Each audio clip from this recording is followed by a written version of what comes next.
రంగుల భీములవుతాము, కొండపైన మేడ నిలుపుతాము. బిల్లింగుల భీములవుతాము, కొండపైన మేడ నిలుపుతాము. మా నెత్తురు సచ్చే మా సత్తువ ఒడిసే, మా నెత్తురు సచ్చే మా సత్తువ ఒడిసే. జారి పడ్డమంటే గోరి ఖర్చుకైన నోచుకొని మేము చెప్పేదెట్టా సిమిటి గోడకు దప్ప, ఎల్లేదెట్టా బతుకు సిల్లుల తట్ట.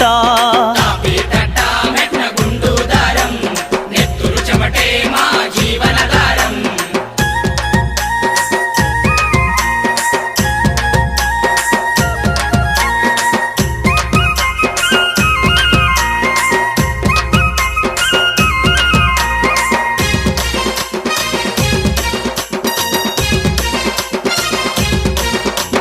కంకర గొలిసి ఇసుక గంపలు మోసి చెమటలుగా